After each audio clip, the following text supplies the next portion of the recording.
Hello everyone and welcome to another episode of a comprehensive history of the Yu-Gi-Oh! TCG. Today we are going to be talking about the year 2011. Starting in January, Duelist Pack Yusei 3 would give us various useful reprints such as Effect Veiler, Starlight Road and Cards of Continents. On top of that, Duel Terminal 4 would be released in arcades and it'd be a major chapter for that series. These new Duel Terminal exclusives were the most powerful yet, and they'd appear later in Hidden Arsenal 4. Moving into February, we would see the release of Storm of Ragnarok, and the debut of one of the most powerful Yu-Gi-Oh! Cards ever made. This is Max C. You can activate this effect during either player's turn. By sending this card from your hand to the graveyard, this turn, each time your opponent special summons a monsters, draw one card. You can only activate one Max C per turn. This card saw play almost immediately due to the high number of special summons some decks performed. It continued to see non-stop play and is inarguably one of the best cards ever created. To this day, it has the most competitive tops of any monster card ever created. That goes in both the TCG and OCG. Max C was a quintessential staple of 2010's Yu-Gi-Oh! Expect to see it come up often as we continue through this series. Storm of Ragnarok would not be a one-card pack, however. There was plenty more on offer. The 6 Samurai archetype would receive a massive boost thanks to cards such as Legendary 6 Samurai Keizan, Legendary 6 Samurai Kageki, and most importantly, the archetype's new boss monster, Legendary 6 Samurai Shi-En. This level 5 Dark Warrior Synchro monster had 2500 attack and 1400 defense.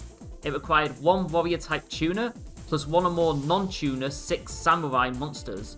Once per turn, when your opponent activates a spell/trap card, you can negate the activation and destroy it.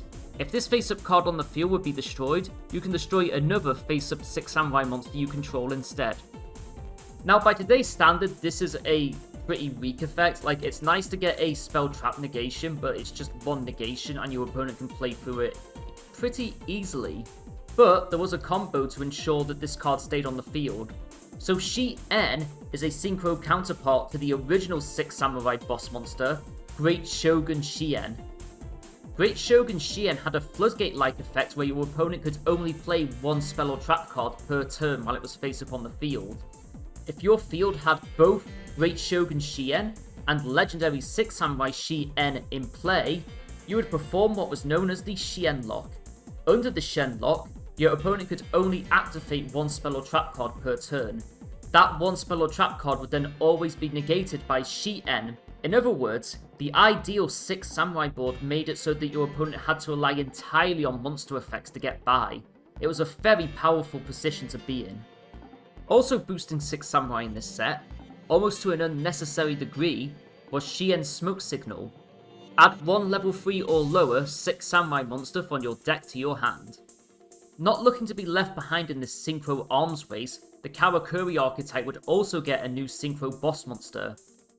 Karakuri Steel Shogun MDL00X Beredo was a level 8 Earth Machine synchro monster with 2800 attack and 1700 defense. It required one tuner, plus one or more non-tunered machine type monsters. When this card is synchro summoned, you can special summon one Karakuri monster from your deck. Once per turn, when the battle position of a face-up Karakuri monster you control is changed, draw one card. This monster may have been lacking in offensive capability outside of its attack, but it did have plenty to offer when it came to extending your plays and cementing your board. Summoning a monster directly from the deck is no joke. In fact, it's one of the best card effects you can have in Yu-Gi-Oh! Being able to draw cards on top of that just made it even better. Suffice to say, this card's swarming capability made it see many OTKs. Forbidden Lance is a quick play spell card with the effect where you can select one face-up monster on the field. Until the end phase, it loses 800 attack, but it is unaffected by the effects of spell and trap cards. 800 points is a pretty hefty amount, but when you consider that you could protect one of your synchro monsters with this card, I'd say the trade-off was pretty worth it, and many players thought the same. Chaos Hunter is a level 8 Dark Fiend monster with 2500 attack and 1600 defense. When your opponent special summons a monster, you can discard one card to special summon this card from your hand. Your opponent cannot remove cards from play. Being able to special summon a high attack monster is always nice, but it is dependent on your opponent's plays. On the other hand, being able to block your opponent from banishing is a really strong effect in the right format. As the name implies, this card was designed to counter chaos decks. There are a few more cool cards in this set of note. Doppel Warrior for its ability to extend your synchron plays. Hopeful Escape would become the subject of a very inventive Exodia deck. And the Aesir God cards would all be these huge powerhouses that could win you games if you were able to get them out. They make for better collector's pieces than something you would actually play. Storm of Ragnarok would have an instant impact on the metagame, as YCS Dallas would be run by Nisar Sarhan and his 6 Samurai deck. This deck would be fueled by an engine made up of the 2 new main deck 6 Samurai monsters, as well as 3 copies of Gateway of the Six. These pieces put together allowed the deck to move at a blisteringly fast pace. Even if you had the monster cards to out Shien, the Solemn Brigade made it very unlikely that they'd see play. Placing second at Dallas would be Travis Massengale's Gravekeeper deck. This control deck would make heavy use of Necrophaly to counter a meta that was very heavy in graveyard interaction. When Necrophaly was on the field, players couldn't banish over 5 cards from their graveyard. The thing to give the deck that extra boost it needed to win was the introduction of Gravekeeper's Recruiter. The searching capabilities of Recruiter allowed players to get Gravekeeper's commandment in their hand faster, which in turn allowed them to directly search Necrophaly from their deck. Once Necrophaly was in place, all the player needed was Royal Tribute and it was essentially GG. The side deck would also put heavy work in for this deck. Cyber Dragons to counter machine decks, and Kinetic Soldier to counter warrior decks like 6 Samurai. Furthermore, the side deck contained floodgates like Gozen Match to take out synchro decks. Moving into the spring, we would see promotional cards released for the Yu-Gi-Oh! GX manga and the Yu-Gi-Oh! 3D Bound Beyond Time movie. Elemental Hero The Shining would be included in Volume 6 of the GX manga, and would be a nice little counterpart to Elemental Hero Absolute Zero. The movie pack on the other hand would be focused on Malefic monsters, but only one of them would really see competitive play, that being Malefic Cyber End Dragon, which you could summon directly from your hand by banishing a Cyber End Dragon from your extra deck. Unsurprisingly, this card would see players attacking Gravekeeper's decks, as it was one of the few decks in the format that played a field spell. As was often the case in the Synchro era, the March 2011 Forbidden Unlimited list would bring a big shake-up to the game. The list would see Unlimits 2 DeLorean, Tiger of the Ice Barrier, Chaos Sorcerer, Snipe Hunter, Demise, King of Armageddon, Skill Drain, Ultimate Offering, and Gold Sarcophagus. Moving to semi-limited would be Archlord Christia, Card Trooper, Debris Dragon, Spirit Reaper, Megamorph, Overload Fusion, Royal Tribute, Icarus Attack, and Solemn Warning. Solemn Warning in particular was moved down because it was seeing play in pretty much every deck as a free of, and Royal Tribute was moved down to blatantly weaken Gravekeeper decks. All moving down to limited would be Book of Moon, Honest, Gateway of the Six, Dandelion, and Black Ring, Colute the Moonshadow. Book of Moon would go down for reasons similar to Solemn Warning, while the other 4 cards would be hits to their respective decks. Finally, in Forbidden we had Cold Wave, Mass Driver, and Goyo Guardian. Being able to turn off spell and traps for an entire turn with Cold Wave was seen as just way too strong and abusable. Mass Driver would enable first turn kills such as the previously seen Frog FTK, and Goyo Guardian was rightfully hit for just being way too strong for what it was, a generic level 6 synchro with 2800 attack that could steal monsters. That's just way too good, like, it should have probably never been that strong to begin with. YCS Charlotte was immediately after this ban list, and with the meta being so new, there was plenty of room to experiment with new deck ideas. One such deck being Nikki Lakali's Fish OTK deck. This is a super creative deck that's actually been covered by quite a few YouTubers. I'll leave a link to the Mega Capital G video below in the description if you really want to go in depth on this deck. It's just so much to uncover here, but in short, all you need to know is that the deck revolved around 3 cards: Super Ancient Deep Sea King Colacanth, Arm Rearm, and Colossal Fighter. Super Ancient Deep Sea King has the effect where, once per turn, you can discard 1 card to special summon as many level 4 or lower fish type monsters as possible from your deck. A monster special summoned by this effect cannot declare an attack, and its effect is negated while on the field. If this card is targeted by a spell, trap, or affect monster's effect, you can tribute one other fish type monster to negate the effect and destroy the card. This card was obviously designed to be the boss monster of a fish focused deck, but instead it just became a combo piece to something much grander. Because you see, this card had two targets in mind with its effect, one being Fishborg Blaster, and the other being Oystermeister. With these two cards on the field, it was very easy to make a board containing Arm Rearm and Colossal Fighter. I've talked briefly about this OTK previously, but in case you need a reminder, back then, Arm Rearm and Colossal Fighter were ruled in such a way where you could equip an Arm Rearm onto an opponent's monster, attack that monster with your Colossal Fighter to destroy it, then your opponent would take damage equal to the attack of the Colossal Fighter.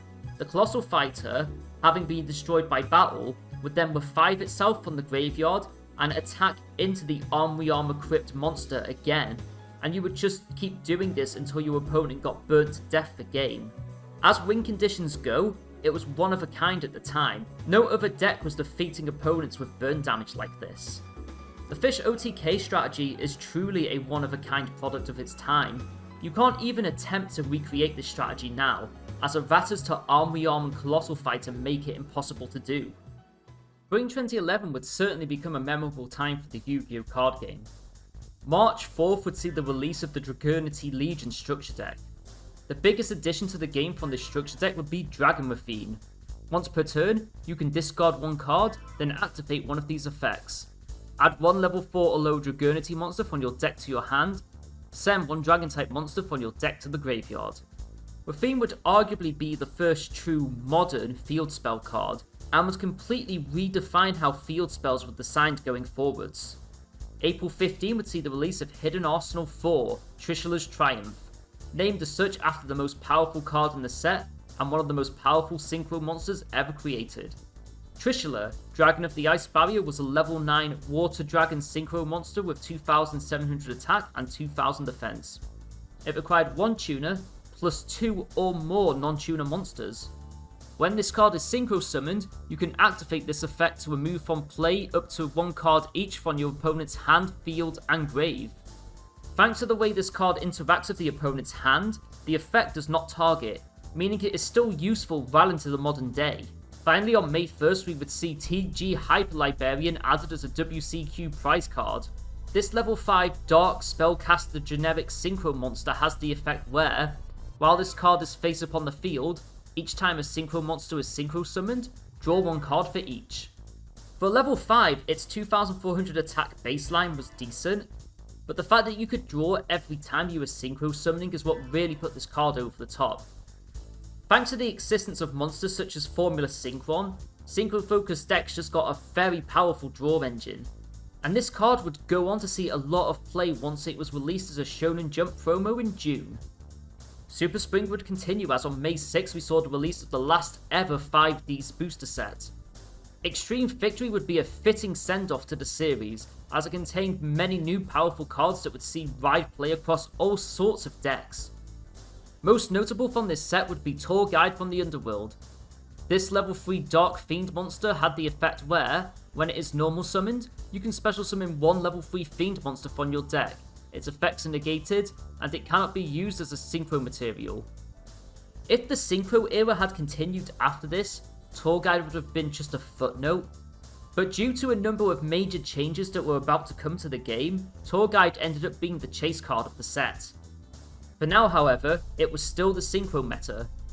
Reborn Tengu is a level 4 Wind Beast Warrior monster with 1700 attack and 600 defense. When this card is removed from the field, you can special summon one Reborn Tengu from your deck. Reborn Tengu's effect would activate no matter how it was removed from the field. If it was bounced back to hand, you got a Reborn Tengu. If it was banished from play, you got a Reborn Tengu. This made it an outrageously good engine card in synchro decks. One such synchro deck that had good synergy with Reborn Tengu would be Tech Genus, otherwise known as TG. TG Striker is a level 2 Earth Warrior tuner monster with 800 attack and 0 defense. If your opponent controls a monster and you control no monsters, you can special summon this card from your hand. During the end phase of the turn this card on the field was destroyed and sent to the graveyard, you can add one TG monster from your deck to your hand, except TG Striker. Striker wasn't just good as a generic tuner that you could splash in almost any deck, it was absolutely amazing in its own deck thanks to its floating effect. While not nearly as powerful as the TG engine, it's still worth giving a shout out to the psychic support that came out in this set. I won't say much for now other than remember these cards, because we'll be seeing them again soon. YCS Orlando would follow the release of Extreme Victory, and it was obvious at this point where the meta was going. First place would go to Travis Massengale and his Plant Zombie deck. Zombie and Plant were two creature types with a very large pool of cards to work with at this point, and it just so happens that both types were heavily focused on graveyard recursion. As such, it only made sense to put them together. One card in particular that made for very good synergy was Glow Up Bulb. This level 1 plant tuner had the effect where you can send the top card of your deck to the graveyard and special summon this card from your graveyard. With the deck containing the likes of Masuki, Plague Spider Zombie, Spore and Dandelion, it was very likely that Glow Up Bulb was going to hit something that would help you. Likewise, Spore was also a level 1 plant tuner with a graveyard effect. If this card is in your graveyard, you can remove from play one other plant type monster from your graveyard to special summon this card from your graveyard, and increase its level by the level of the monster removed from play to activate this effect. Each player can only use the effect of Spore once per duel. Glow Up Bulb was good in just about any deck, and Spore was a very powerful card in any deck that was running the plant engine. As such, Synchro Plant would end up becoming a recurring deck theme throughout the year. Following up in second would be Juan Morales' Tengu Synchro deck. This deck was essentially a huge monster mash of cards that could abuse Reborn Tengu. One such card in particular would be Gen X ally Birdman from Hidden Arsenal 4. This level 3 Dark Machine Tuner monster had 1400 attack and 400 defense. You can return one face-up monster you control to the hand to special summon this card from your hand, and this card gains 500 attack if it was a wind monster you returned. If this card is special summoned this way, remove it from play when it is removed from the field. So the synergy between Birdman and Tengu was obvious. You normal summon your Tengu, bounce it back to hand to special summon Birdman, and then summon another Tengu from deck and go straight into a level 7 Synchro monster. If you were able to extend your plays with the likes of Dandelion, you'd have even more options for Synchros. It goes without saying, but this deck would be seeing those two copies of Trishula often. Jumping ahead to July, we would see YCS Providence be run by Tyree Tinsley's Plant Synchro deck. By this point, the metagame was in a much more defined place, and the deck would be more optimized as a result. Now, the path to victory was clear. Turbo out your Tengus and plants as fast as possible. Then, as follow-up, make use of your Debris Dragons, and finally recycle your graveyard with Pot of Avarice. Even through its time, Plant Synchro was an incredibly fast and powerful deck. Even now, it is not uncommon to see Plant Synchro get wins against far newer decks in cross-ban list play. Meta developments elsewhere would also see Providence be topped by Infernities. Infernity was a control deck based around a very unique gimmick, the no-hand combo. Infernity cards by design only work properly if you have no cards in your hand. Take for example Infernity Archfiend. When you have no cards in your hand and draw this card, you can reveal it to special summon it. When this card is special summoned, if you have no cards in your hand, you can add one Infernity card from your deck to your hand. Infernity Barrier. Activate only when your opponent activates a spell card, trap card, or affect monster's effect. If you control a face-up attack position Infernity monster and have no cards in your hand, negate the activation and destroy that card. There are many cards that go on to make up the engine of this deck, and it would take a while to explain all of them.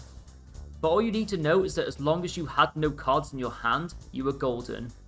That said, the reliance of having no cards in your hand led to some very notorious forms of cheating. If you had a monster in your hand and no way of getting rid of it, you could just set it in your spell and trap card zone, and your opponent would be none the wiser, unless of course your opponent knew that you were going to do that, at which point they call a judge and you get disqualified. Play stupid games, win stupid prizes.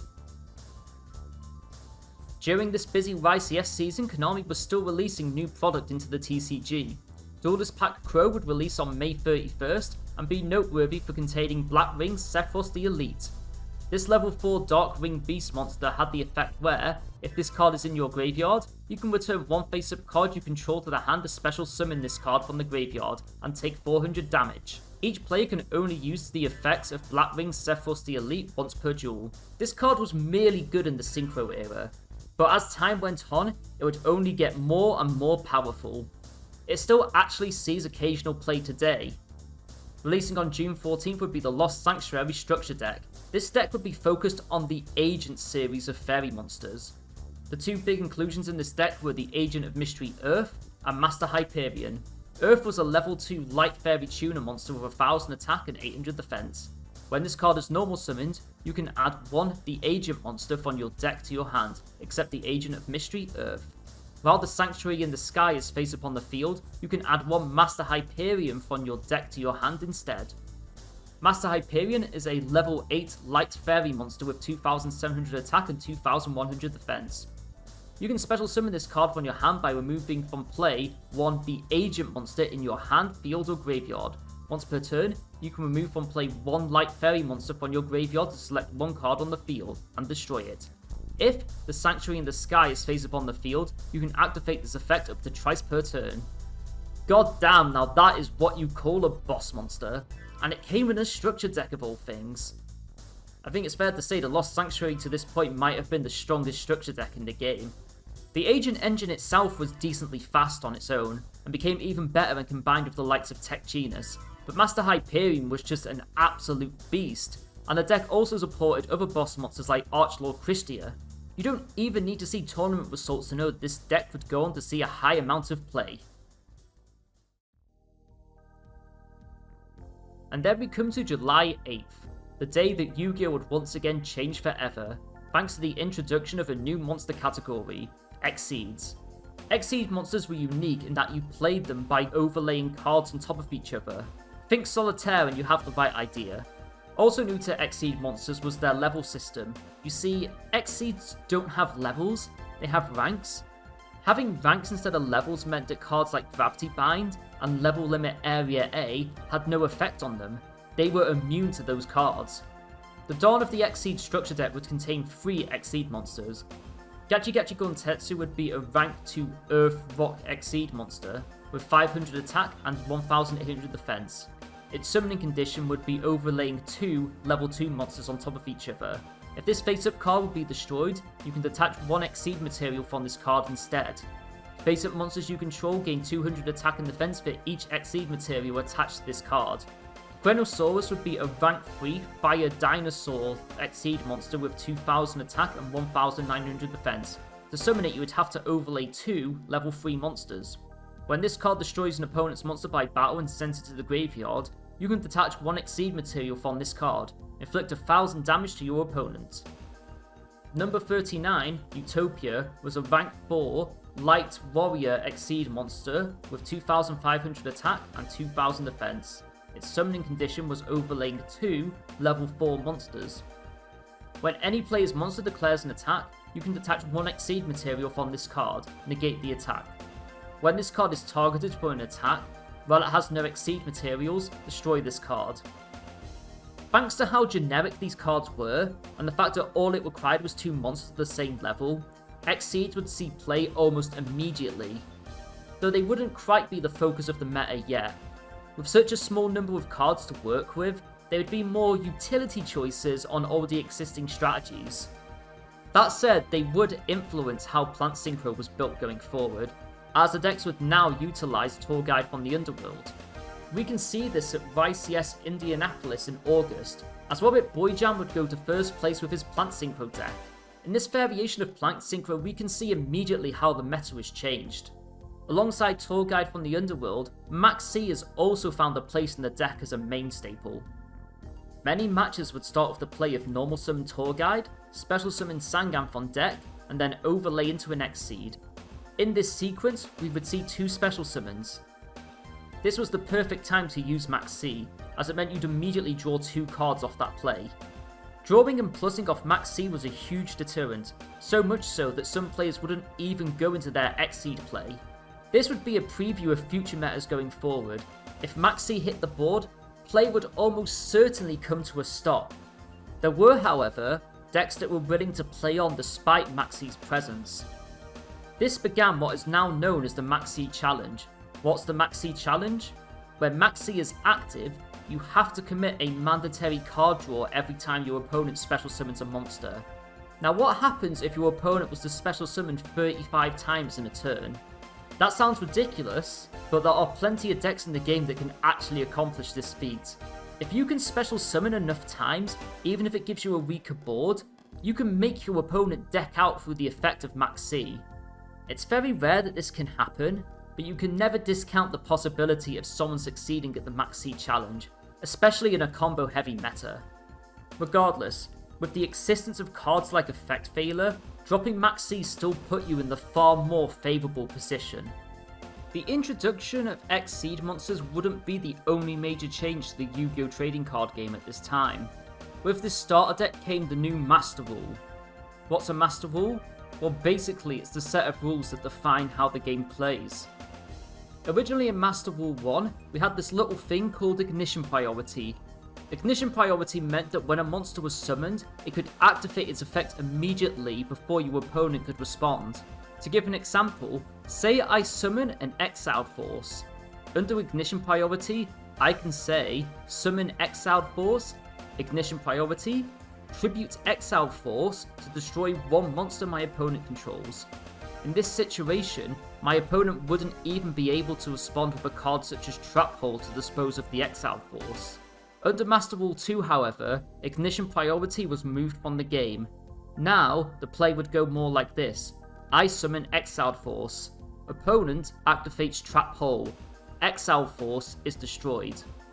It was a small change, but it had huge impacts on the game, and played a big part in scaling back the power level with multiple cards. Overall, it made for a fairer and more comprehensible game. That same month we would see the Yu-Gi-Oh! World Championship take place in Amsterdam. The tournament would be run by an agent deck piloted by Ogawa Takashi of Japan. The newness of the structure deck alongside the combined World's ban list made Agents a strong contender for this tournament. It was a super diverse format where Junk, Gadgets, Six Samurais and even Dragons saw strong representation. As mentioned previously, Hyperion was an absolute beast in this deck, as was Christia. The Agent of Creation Venus, alongside Earth and cards from the sky, allowed the deck to thin out its cards quickly and go for many power plays. With a large amount of free-offs, this deck had a straightforward and clear strategy. Venus would be your main playmaker, as she allowed you to summon all 3 copies of Mystical Shineball from your deck. Earth would be your searcher for Venus, and could also be used in synchro plays. Held of the Orange Light was your hand trap. When you controlled a fairy monster, you could discard it from your hand to negate an opponent's monster effect. Lastly, cards from the sky and Pot of Duality would give you plenty of draw and search power. The deck would do a swift job of filling the graveyard with fairy monsters. Once filled, the graveyard could be used as fuel for your Master Hyperion. And with Hyperion having that graveyard manipulation effect, summoning Christia would be a cinch. Looking at this list, it's clear that this was the deck to beat at the tournament. The deck also had the meta down. Thunder King Ryo and Kinetic Soldier absolutely wrecked Six Samurai decks. The Triple D Prism would be able to answer aggro cards such as Machina Fortress. Chain Disappearance would be super strong in the mirror, as it forced the opponent to banish their copies of Earth, Herald of Orange Light, and Mystical Shineball. With the deck being 99% light focused, running Gozen Match in the side was a no-brainer. It gave the deck a huge advantage over anything that dared to mix attributes. Of all the decks to win a World Championship at this point, this one feels the most manufactured. It's almost like Konami wanted this deck to win the whole thing. The timing was simply too perfect. Releasing that weekend would be the first Exceed era booster set. While not legal for Worlds, it would go on to have a very big impact on the game. Generation Force would introduce multiple new archetypes, but most importantly it would bring support to the hero archetype and introduce multiple Exceed monsters to the game. Highlight cards in this set includes a Hero Lives, a spell card that lets you special summon a hero monster from your deck by paying half your life points, Mask Change, a quick play card that allowed you to send one hero monster you controlled to the graveyard to special summon a masked hero fusion monster from your extra deck, Steel Swarm Roach, a rank 4 Exceed monster who had a built-in Black Horn of Heaven effect, Number 17, Leviathan Dragon, a generic rank 3 X-Seed monster that made for a good 2500 beat stick. And finally, Levier the Sea Dragon was another generic rank 3 X-Seed monster whose effect allowed you to detach a material from it to special summon one of your banished monsters. As first sets go, Generation Force made the X-Seed mechanic very accessible. It also began the trend of Konami making anti-synchro cards to encourage people to play X-Seeds over them. New archetypes such as Gear and Mind-Ups wouldn't see competitive play yet, but they would be ones to watch in the future.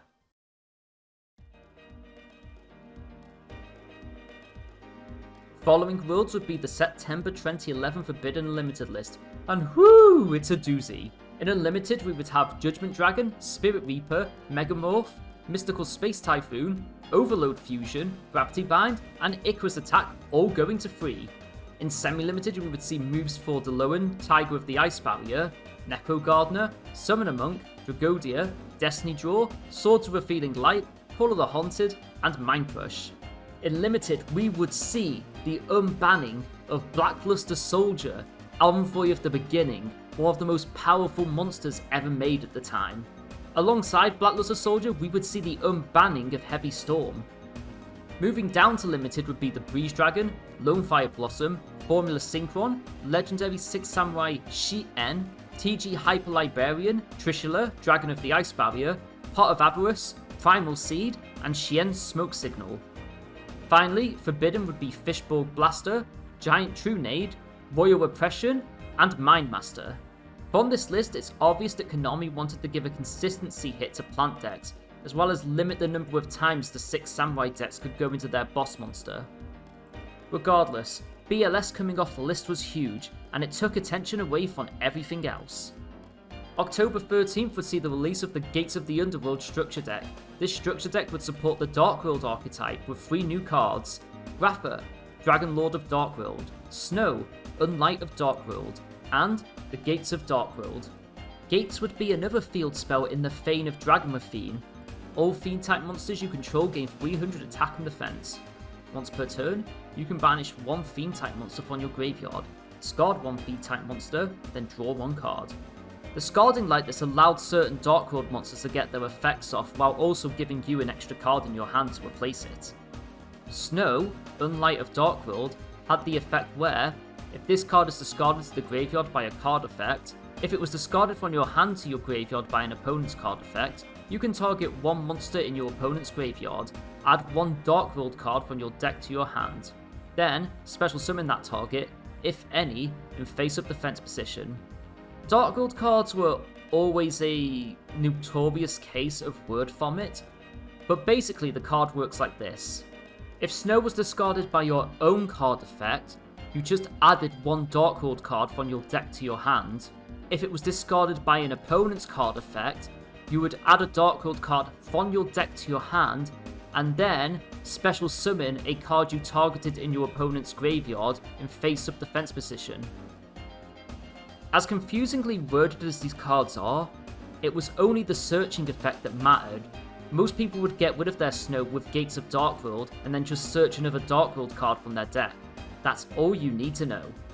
Likewise, Grapha, Dragon Lord of Dark World, is another word vomit card. This level 8 Dark Fiend monster has 2700 attack and 1800 defense. You can special summon this card from your graveyard by returning 1 Dark World monster you control to the hand, except Grapha, Dragon Lord of Dark World.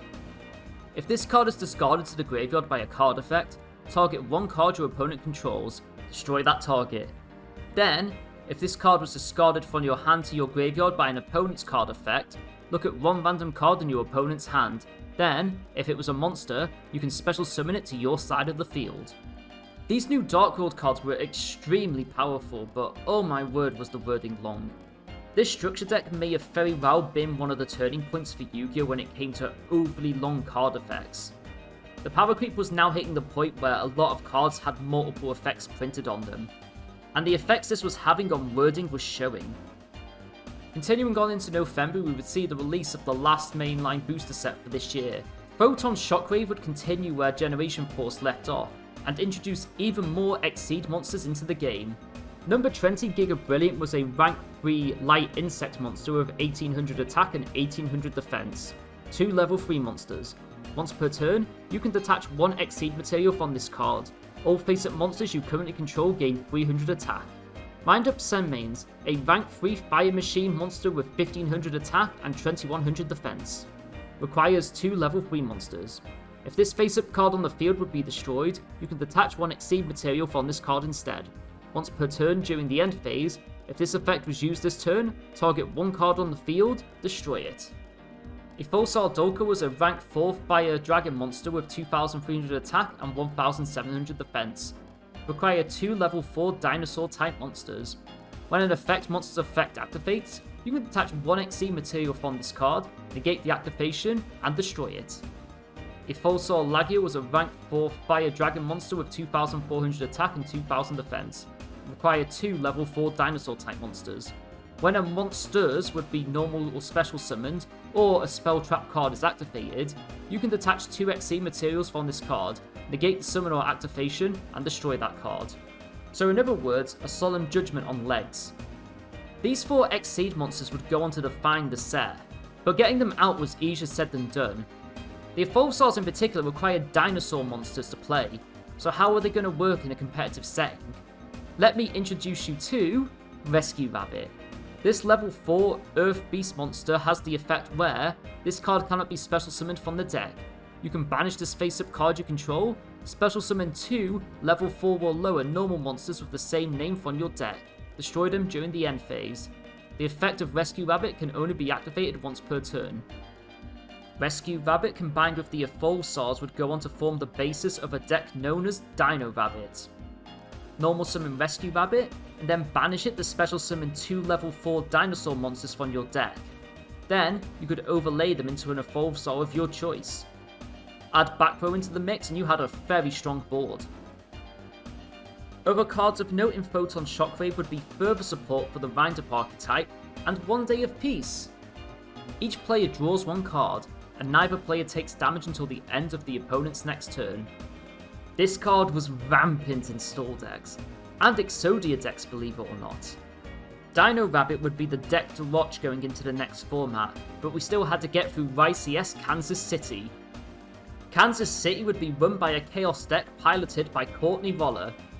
This deck would aim to get the most out of the recently unbanned Blackluster Soldier Envoy of the Beginning. But props also need to go to Dimensional Alchemist. This level 4 Light Fairy monster had the effect where, once per turn, you can remove from play the top card of your deck. This card gains 500 attack until the end phase. When this card is destroyed and sent from your side of the field to the graveyard, you can select one of your remove from play monsters and return it to your hand. The synergy spoke for itself. This card gave you potential faster access to the likes of Tragodia, BLS, Gauze, Chaos Sorcerer, Honest, Maxi, DD Crow, Battle Fader, and Effect Fader. It also allowed you to recur the cards you banished as cost for Chaos Sorcerer and BLS. Overall, it was a cool strategy that really maximised the power of BLS. Coming in second place would be Christopher Biswell's Synchrocentric. There's not much left to say about this deck at the point. We've seen so many variants of Synchro Plant, there's not even any key cards to talk about. I've already talked about all of them. Much like Waller's tournament-winning Chaos build, this deck also looked to utilise the power of Blackluster Soldier. Also notice, if you will, the Tempest Magician in the side deck. I wonder what that was used for. Finally, in third place, we would see all that Karakuri support finally come good, as Derek Ruse would top of the deck. The deck was a standard Katakuri core that would make heavy use of staples, but it would also get a boost from the release of Gen X Neutron, which allowed the player to search for a low-level machine monster at the end of their turns. Definitely an outside contender going into this meta, but not a deck to be counted out entirely. December 1st would see the release of Hidden Arsenal 5, Steel Swarm Invasion. The cards in this set were massively impactful, but they were a big preview of things to come, in particular the Gishki and Gem Knight archetypes. Finishing the year off would be YCS Brighton, a tournament run by none other than, you guessed it, Dino Rabbit. I talked this deck up for a reason. With Rescue Rabbit at 3, this deck's core strategy was summoning those copies of Kabusaurs and Sabersaurus to make you a Folsar Dolka and a Folsar Lagia. Heavy back row, alongside the presence of Tour Guide and Grand Wall, meant that this deck always had an out to something. Add a very aggressive side deck to that with its Deeper Shores and Shadow Imprisoning Mirrors, and you had a deck to be feared. And that is where 2011 ends. Join us next time as the Exceed era goes into full swing, thanks in part to one of the most controversial ban lists of all time. See ya!